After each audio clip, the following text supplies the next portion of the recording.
And we're back with part 3, and I want to show you some of the volumetric effects that you can do with the hair directly in the hair modeling room, and what the weaknesses are for that approach. So let's start by showing that I've taken the figure that I did the animation for earlier that had the nice curly hair and straight hair. I've taken her back. I took the wave and the kink settings right out of it, so there's none, and we're back to the straight where it's just following the guide hairs, just so there's no confusion about the effects that we're making being confused for what the shader was doing previously. So this is just a nice straight shader. It doesn't have any volumetric effects on the shader at all.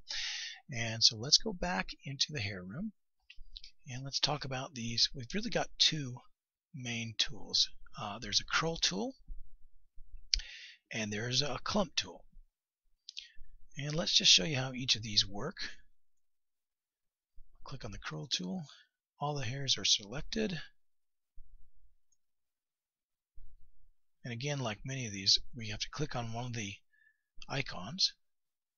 And then when the icon clicked, we can sort of click and drag, and you see what it's doing there is it's sort of curling each other naturally. Now this is different than the shader room because we are, in fact, we are actually changing the way that the guide hairs fall and the way that they behave. Now you notice that you can pull that straight through the face shield if you wanted to while you're doing this.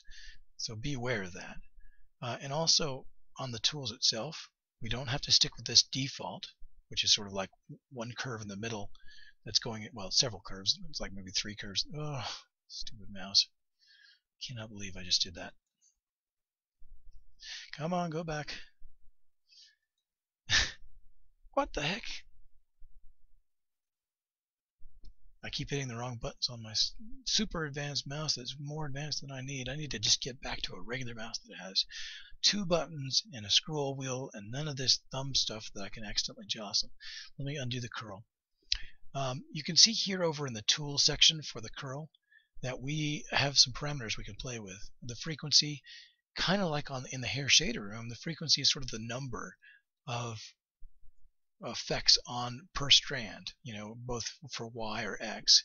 I'll leave it high for X and really low for Y, and hopefully that'll be kind of like easily apparent difference so you can sort of see.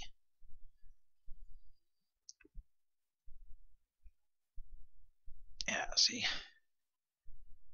this kind of reminds me of, I wonder if that's, Dart, if you're listening, I wonder if that's how you did the rosy hair, because I like that really curly type. I wonder if that's how it was done. Maybe it was done in the shader room, I'm not sure. But yeah, you can see how you can make lots more. You don't have to be stuck with the defaults. And sort of the X's sort of go this way, the Y's go sort of front to back. Or maybe I'm wrong about that. Let me double check that. I'd hate to give wrong information. Let me undo the curls and let's try it with say 6 on Y and 1 on the X to see. Yeah, it's sort of front to back. That's kind of what I thought. I kind of like the X better, but that's just me. And you can actually curl this hair and run simulations and push it out of the scalp. And so you won't naturally have much, if any, of the loose hair accidentally falling through your mesh when you're doing the animations, when you change the actual shape of the guide hairs, because the loose hairs are going to follow the guide hairs, as opposed to the shader room where you could have stuff falling through. So what's the downside of doing it this way? Actually, let me show you the clump tool too. Let me undo what I did with the curl hair so that we're back to the straight. Here's what the clump tool looks like.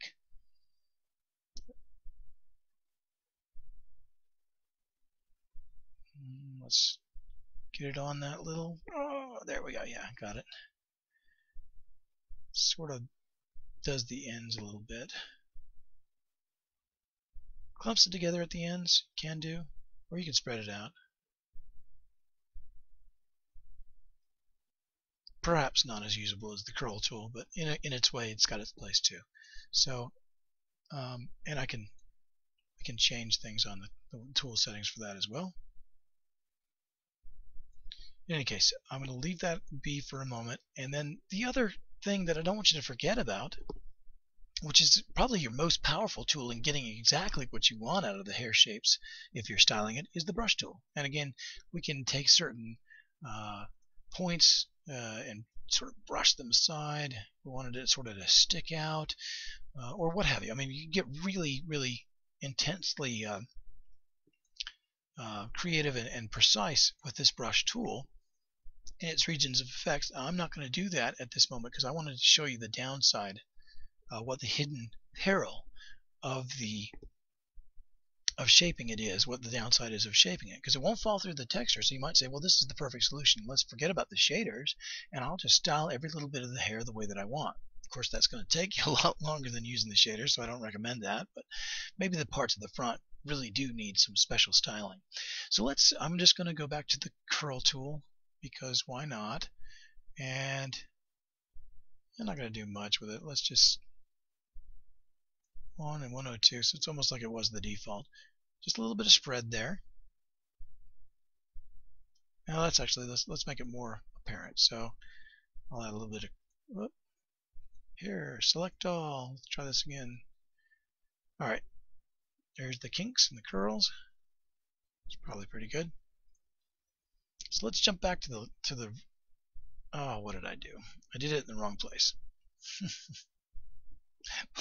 I thought I was on the first frame. I'm not on the first frame. Let's undo that. Undo the select all. Undo the curl hairs. Undo curled hairs. All right, so everything else is shader set. So we're back to the defaults. Let me pull this back to the first frame for a very quick simulation. Camera 2 is moving around because camera 2 is a little closer, but I'll keep it on camera 2. And we'll go back in there and we're going to set up some geometry real quick. We could have spent hours doing our geometry. We're not going to at this moment because it's just a lot easier for us to just zap it into place so we can see the effect. Go back into the render room. You can sort of see the effect if we show the hairs, the guide hairs. You can see they're nicely curling up against those guide hairs as well.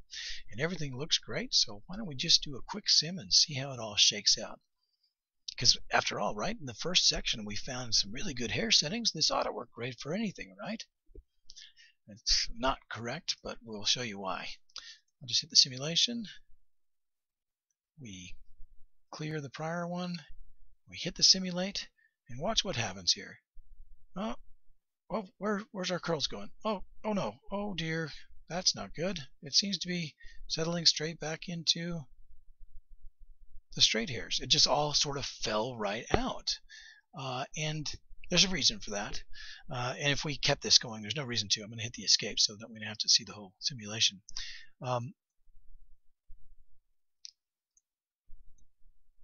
Jump back to the beginning, scroll through, and you can sort of see, look at that, it just falls right back down there. In fact, it actually is kind of lengthening the hair a little bit. I think because when we added the curls, it added more length to the hair just naturally. So that's an interesting technique I didn't even realize was there. But if we kept going, we would render and we'd still have straight hair, and it would be very similar to the original hair here, just a little bit longer perhaps, and it would act the same way. And that's not what we want. We wanted to have specific shapes set in the hair and the geometry without the risk of it falling through the mesh. So here's why that's happening, and it's all because of the render settings that we set for our simulations initially. I can't undo it. I thought I could undo the curl hairs. Oh yeah, I can. All right, there we go. So in the dynamics field, remember what we set here: an 80% stiffness at the root, 0% stiffness of the hair, and critically 0% stiffness of the shape. So if we want to preserve any shape, any of those curls, or whatever styling we do, we're going to have to up the shape stiffness. But here's the trick to that: whenever we up the shape stiffness, we've already got some stiffness of hair as far as to reacting to scene forces set for the damping. So you can find that when you increase the shape, you can actually decrease the damping force.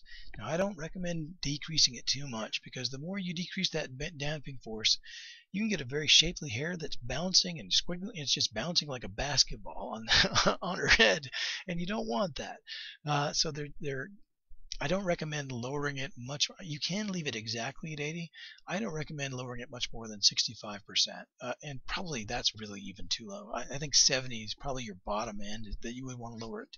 or else you're going to start getting just, it's great at retaining its shape, but it's quivering like jello and bouncing and bouncing and bouncing, and that's no good either. The thing about the shape is the moment that we introduce that in here, the weakness of the guide here of the tool is, you would think that if someone curls their hair up here but has some loose hair down here, that it would retain its shape really well up here, but this stuff down here would sort of fall forward and back sort of loosely. It doesn't work that way. Whatever shape you set for this section of hair will be set for this entire section of hair. So the strength will be the same. And so if you need it to sway and fall over her shoulder or whatnot, it's going to resist falling over her shoulder because it's going to want to stay in the shape that it was at the default. That's its shape. That's its natural shape, and it'll come back to it. So one thing was that I did a lot of experimenting on was trying to find out how much shape will retain the shape naturally under gravity or scene forces, so that it comes back naturally to that, but doesn't. It's not so much of a shape, because if I set this at 100%, you'll get almost no motion at all, none, or so close to it you won't hardly be able to see it. But if I set it too low, then it may blow the shape right out of it. So we need to have some percentage of shape. So it's kind of trying to find that happy medium. I started off at about 30%. I've kind of worked it down to about 20% shape is pretty good for most scenes. But bear in mind that it's not a full solution to what you want for a complex hair. You'll notice in my original animation of the teaser of how we're going to do this hair, now that you know that shape will retain its hair, see how when the wind blows, you can see that a large clump of the hair that has that shape stiffness is not blowing it's not blowing as high as the loose hairs that are at the back. And this is intentional. And I think this is kind of in reality too.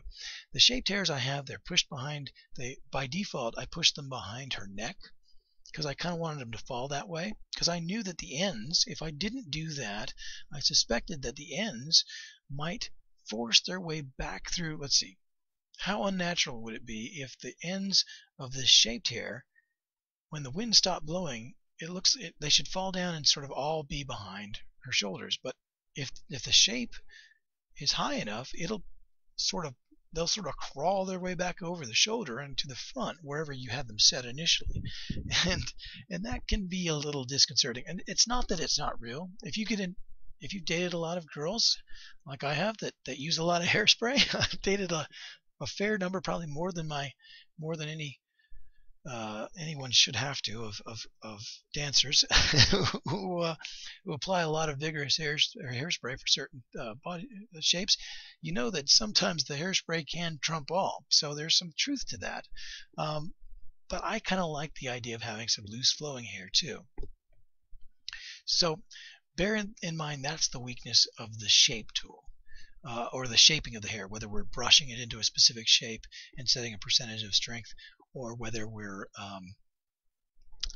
just using some of those defaults that are in the hair modeling room of clumping or of curling the hair. But there is a way to use sort of both effects together to sort of correct each other, because you see I do get some hair when she's shaking her hair back and forth. If this was all just shaped with that strength of shape there, then you wouldn't have these hairs that sort of fall forward naturally and drape over her shoulder when she turns her head. They would all stick back there. They would want to stick back there. That would be their home, and they're not too good for their home, and they want to stick back there. So there's a way of sort of using the weaknesses of each, the shader approach and the shaping approach, to sort of correct each other and still get a really, I think, a very nice natural hair that just looks like it's been, permed a little bit in certain places or hairsprayed a little bit in certain places. And you can see that the wind still blows this out there. It's not like it sticks there and quivers. The wind, it has that effect. It pulls it away from its default position. It just naturally wants to come back to that default position when we set the shaping parameters, which are, again, right here, and which, as a baseline, I say somewhere between 20 and 30%. You can go lower on the shaping strength if you go lower on the damping strength. So bear that in mind and play with it. But again, if you go too low on the damping effect, then you got hair that just, it bounces and jiggles like a bowl of jello that's been smacked, or sometimes it turns into jitter. And so the damping is important to prevent the jitter and still get natural flow, but you can turn it down a little if you're turning the shape up. And we'll explore that as we start to build the more complex hairstyle in the next section. So that wraps up this part of the tutorial, and the next part we're actually going to start building the actual complex hair.